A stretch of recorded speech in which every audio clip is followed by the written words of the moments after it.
It's spinning and I don't even want to. Oh my god, why? Stay there. We got it? Okay, what is up, you guys? My name is Tracy, and welcome back to my channel, or my TikTok, or my Facebook, or my Instagram, wherever you're watching this. Welcome, and I am happy to see all of you because let me tell you, it's been a rough couple weeks being me, being everybody, just life in general. Oh my god, it's hard to be anything, anybody, anywhere anymore. And yeah, we're going to talk about part 5 of my story today. And I'm excited to tell this one because it's not as crazy as prior stories, but it's probably one of the happier times of my life. So we are going to kick off where I left off at, and that was where I met my husband for the very first time, when I had gotten hired on at the place that he worked for. So I was so excited to go into this new job. I was still going out once in a while, but I had kind of backed off because I recognized that I needed to slow down or I was going to end up in a really bad position with drinking. So I'm at this job. Then the first week, there was me and the other woman in the office, but it was just all men. It was a concrete company. They hauled and delivered concrete and mixed it and all that stuff. And yeah, it was just a bunch of men. And there was definitely opportunity to feel uncomfortable, to have guys that hit on you like crazy. But when I started talking to more of them and, getting friendly and chit-chatting, there was one, and his name was Billy, and he was the guy who stood in this tower thing and made sure the concrete went into the trucks correctly and stuff like that. So he didn't leave. He didn't go nowhere. The other guys were always coming and going. He was always sticking around, and he would come in the office and hang out with Bonnie and I, and he was just goofy. He would call himself the Goofy Irishman, and because he was Irish as can be and just goofy as hell. And this was right around Valentine's Day. That's when I got hired, was right before Valentine's Day. And he would tell me, hey, Gary's out there. He has a little heart in his pocket for you. He wants to ask you out for Valentine's Day. And I'd just laugh at him. And he was like, no, I'm serious. I'm gonna hook you guys up. You guys would be perfect. Well, the owners were pervs, like big time pervs. And the one had me running errands for him to send money to his hookers in Las Vegas, and the other one would be banging somebody in the office next door and doing coke everywhere. Like it was bad. But I would just like goof around, and she goes, hey, he needs his taxes done, and I know that that's something you do. Well, do you care if I give him your number to get his taxes done? I was like, oh, I don't care. So I get a call from him that night, and he was like, hey, Bonnie, she let me know that you do taxes. Would you want to do my taxes for me? And I was like, yeah, sure. So I said, just bring them in tomorrow, everything, and I'll do them. So he did, and the next day, that evening, I got his taxes done. I called him up. I said, hey, I got these done for you. If you want, I can bring them into work tomorrow or whatnot. Here's what you're getting, da-da-da. And he goes, okay. He's like, well, can I pay you for doing them? Or can I take you to dinner or something? Oh my God, my voice. What is happening? But I said, well, I mean, we could go to the bar if you want to, instead of dinner, you could take me to the bar. And he was like, all right. Well, I didn't know that he was drinking a lot. Like, I didn't know he was at that time. I just knew that he left every day and did what he did. I don't know. But he came and I met him. I met him at the bar, and we had a great time. And the next day, I think it got spread around that him and I had gone out. And the owner, the one that's always does a lot of coke, he everywhere. He comes in and he starts like kind of ranting about it. He's like, he's a fucking booze hound, blah blah blah. Called him a booze hound, and I'm like, what? He's like, he sleeps in his fucking truck out there. He gets pissed drunk and he sleeps out in his truck, and I'm like, I've never seen this, but I've only been here for a week, so I just kind of laughed it off, and I was like, that sounds fishy. Well, I found out later that he did go out a lot. He went to the bar like every day after work, but he had just broke up with somebody, and it was like a whole thing. And he was moving back in with his dad, but he was moving back in with his dad, and that was an ordeal because his dad was just got married or something to this woman who was awful. We get into her. She's awful. But so he's living there, and we'd gone out the next night. I mean, literally, besides the fact that he had to go away for work and stuff, my husband and I have been together ever since the second night we went out. The first night we went out, he brought me home, very polite. The second night we went out, I stayed at his dad's house. I went back to his dad's house with him, and we didn't even do anything. We didn't even do anything. We were in there playing. He was playing PlayStation, and I fell asleep. And the daughter of the wife, his stepsister, told them that she could hear us in there doing things we weren't doing, and it got him kicked out of the house. So, like days. But then he started coming over and staying at my sister's with me. I mean, it was like we were together, just that was it. Well, a couple months later, it won't even say a couple months. I mean, maybe 2 months, maybe something like that. His dad had a friend who was getting rid of his place, and he sat down with him and I and said, maybe this would be something for you guys to consider. And I'm like, we've been together for like 2 months, but we've been together every night. Like, we've stayed together every night since. And so we did. We moved into this place, and things got rough a little bit. Things got a little rough, and I struggle to talk about it because I don't like to remember it. I don't. But the girl that he was dating when he met me started calling again and wanting to see him again. And he was sneaking around doing it and seeing her. And God, it killed me. It really upset me. It hurt me bad. But then I went, and I was working somewhere else at this point. I actually left that place after we got together, and went to the tax bureau. I was working for the tax bureau. And he had this very noticeable truck, big, white, lifted Chevy Silverado. This thing was massive. Her daughter and my daughter went to school together in the elementary school. And I think he was telling her he wasn't with me. I don't know. But I was like, I need to use your truck tomorrow because I'm getting something. I forget what it was. So I took the truck because we had a parade of some sort, like a holiday parade thing at the school. And I showed up there in his truck and drove right past her. And the next thing I know, I got a phone call from him like, she is fucking flipping out on me. Da da da. I'm like, well, that's your fault. Deal with it, because I'm not, I don't give a fuck. I don't give a fuck. I will show up wherever I want, driving whatever I want. Ain't none of her business. And it ended up like ending whatever was there. And it still bothers me though. But then it was in December, because we got together in February, and then in December, I got pregnant with my second daughter.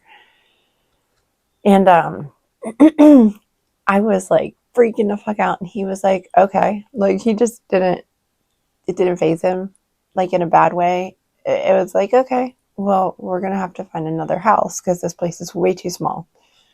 So we went and bought our first house and found out that his stepmom had stole his credit and opened credit cards in his name, which was not good. We were trying to buy a house, and they were saying, like, you have to get this fixed. And we're like, we don't know what you're talking about here, because his dad and him have the same name. She tried to pull off that she accidentally used his information on stuff, and we filed charges against her. It ended up being a huge, huge thing.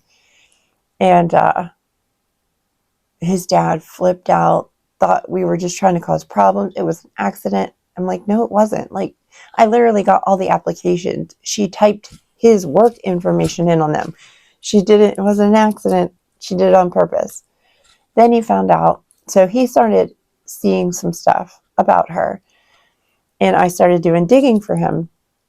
Well, I found out that she had stolen $50,000 in his retirement annuities that he had purchased. She had forged his signature on all kinds of stuff. Well, whenever I started doing that, she was getting pissed. So she started like spreading my mugshots all over the internet, all over Facebook and stuff. And I'm like, okay, you're doing this because you're mad at him. So you're lashing out at me for finding this stuff, but you did it. Then eventually we found out she was the mailman, literally fucking the mailman. The neighbors would see the mail truck pull in and sit there for an hour, and then he'd leave when my father-in-law was out of town. So yeah, eventually that ended up in a divorce. He moved in with us because we purchased our first house, and I loved my house. This is where this next haunting story is going to take place, is in this house. And we were planning to get married. My husband, it was so funny the way it happened, but I had won a ring in this like raffle thing. It was beautiful diamond ring, and I lost it. I don't have it anymore. It makes me so sad, but I found it. I won it, and it came, and I'm like, it was like an engagement ring, and he was like, well, let's get married. Why don't we get married? And I was like, what? Because by then, this was 3.5 years in, 3 years. So there was a lot that went on during those 3 years, but I'm going into like, this is my second child. But around this time, earlier, like right around the time we moved into the house, is when it finally come time for me to be sentenced for my charges that happened the years before. And I went in, and the officer that was part of all that, he was still on my, like, wanting to help. And he come into the sentencing with me and asked for leniency, explained the situation. And they decided what I was facing was up to 20 years in the women's correctional facility. Because of the circumstances, they reduced my charges. I have 11 felony counts of burglary, theft, and conspiracy, I believe. I'm going to show them to you guys here. But so they reduced it down. I ended up with those, and they gave me 5 years of state supervision for that. So then I had to go in, see the parole officer or probation officer, all the things. And she would come to my house all the time, and she was so nice. I absolutely loved her. She was cool as hell. Her name was Sunny. And she watched me go through 2 pregnancies, buying a house, like everything. Like, she was there. And I really was grateful that I had her as my probation officer. Because again, I was not on drugs at I was nothing. I was doing nothing wrong. And she was so cool. She would just pop up one day, show up at my house and say, hey, here you go. Give me a cup. Go pee. But she was nice. I really, really liked her. And I have seen her a couple of times since that time. But I had my daughter, and I ended up pregnant again, like right after I had her. It had to have been a month after, in which I ended up miscarrying. And then I got pregnant immediately after that with my son. And I had 2 little babies. I was working for a gentleman that lived right up from us. He is the guy. I don't know if you've ever seen the bumper sticker that says, how's my driving, and a number you call. He's the one that created that. He lived in New York. He had moved here. I don't know why he moved here. I think family or something. But he was looking for somebody to do his personal finances, handle all his personal finances from the company and stuff like that. So I would go up to this beautiful mansion, and my office was this beautiful, like, home office that was like wood. It looked like a log cabin in this room, and it was all windows on the one wall, so you just see this beautiful scenery. It was incredible, this office I was in his home. And he had this really cool Fisker, I think is what the car was. It was so neat. But he had just purchased the restaurant that was over the hill, and it was this beautiful building that it hadn't been opened in a long time. So he opened that up as a restaurant, and I helped him with that. He had a vineyard up on his property. He had a vineyard there that he ran a wine thing and a Bloody Mary mix of all things. And he was a really good guy. He's passed away since. His wife was something else. He was in his 80s, and she was like 40. But she was really kind, and I really liked them a lot. So when I was doing the personal, finances, he then moved me into the restaurant. And right next to the restaurant was a pizza business that he bought, and he was opening that up. So he had me running his personal finances, the vineyard's finances, the restaurant's finances, payroll, everything to do with the restaurant completely. He had me doing all that. And at the time, my husband was, work was slow. So he hired my husband on to do firewood stuff for that, because he also delivered firewood and sold firewood. He had 100 things going on, this man, but he was good at it. And so I worked for him. I had the 2 babies, and he ended up having to close everything down just because where it was, the location was out in the middle of nowhere. I mean, a lot of these people liked that there was a restaurant, but it wasn't enough to keep it going where it was located. So, and he could not find pizza drivers for the life of him, which sucked, because if he could have, it would have boomed out there, because it's country. There's nobody around. To have someone delivering out there would have been amazing. But he ended up having to shut it all down. And, okay, so here's some crazy little fun facts. Actually, let me finish this up, and then we'll go into fun facts. So my husband and I, we ended up getting married. I did the whole wedding myself. I planned everything myself. I decorated everything myself. I paid for everything.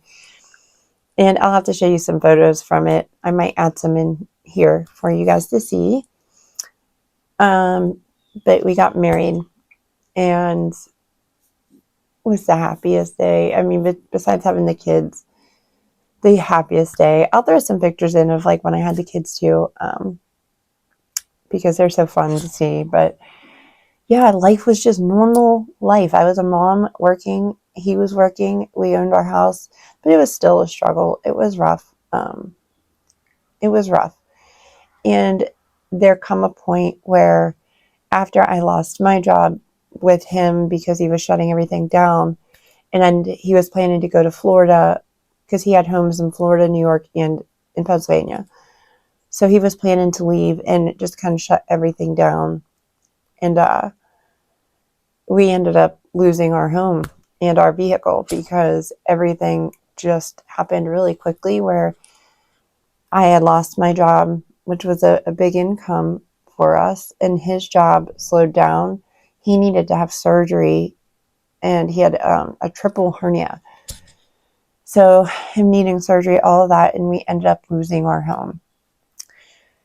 And that was really hard for us. It was really, really hard because we had to go move back in with family. And we moved in with my mom at that point. No, we moved in with his dad. And I'm going to stop there because shit gets crazy when we move in with his dad. It gets crazy. So I'm going to stop there, but I do want to tell you these fun facts. So when my husband and I, like throughout our relationship, we would start talking about things. And my husband and his dad, one day were talking about this car that they used to own, and how his dad had gotten drunk and drove into the driveway and hit the wall. And he's like, yeah, that Mustang. And he was talking about his Mustang. And I'm like, I used to have a Mustang too. And he's like, yeah, that's the one I hit the outside. I hit the wall out here with it. And it took the paint off of the bumper. And I was like, wait a minute. I was like, was it black? 50, 98 GT? Yeah. Wait a minute. What'd you do with that car? Oh, I sold it to so-and-so. And I'm like, that's where I bought my Mustang with the scraped up bumper and the leak in the rear end. I had bought years before I ever knew them. The Mustang I bought was theirs, was my husband and his dad's car. So I owned my husband's Mustang before I ever even knew him. I had bought it after they drove it. And then come to find out that my husband was very good friends with my best friend's aunt and used to go to her house all the time, where I used to go all the time growing up. So there's a good chance that at some point we were there at the same time, or you know what I mean? He dated her cousin at one time. And I used to be there all the time. There are very strange little connections like this that we just kind of put together. But it's just, they're fun little coincidences that, like, yeah, the car I bought during the time I was with that guy, the asshole, the car I bought was my now husband's car. And I had no idea. No clue. So it's just fun little things like that. But okay, so as I'm editing this, I remembered another fun little fact. And my sister had worked with his dad, and she knew him because he also worked there. So when I told my sister who it was, like, that I was going out with, she's like, I know him. And I was like, how do you know him? She's like, I know him. I worked with him. I've worked with his dad. I've been working with his dad, and I worked with him for a while. And I was like, what? She's like, yeah, Junior. I know him. And it was just all these crazy little coincidences. And I know there's more of them that I can't remember at the moment, but I'm sure I'll remember them eventually. But it's just fun little things like that just, I don't know, made me realize that I was with who I should be with, that it was somewhere in all of that I don't know. I just wanted to throw that in there. Yeah, I'm going to show you some pictures. And this one was not super exciting, but it was a very happy time for me. There's some fun pictures from dating that I'm going to show you guys. So, and around the time my sister got married. And yeah, I will pick up here in the next one. And I know it wasn't super exciting, but it's still a fun story for me to talk about. And I will see you guys in the next one. Bye, guys.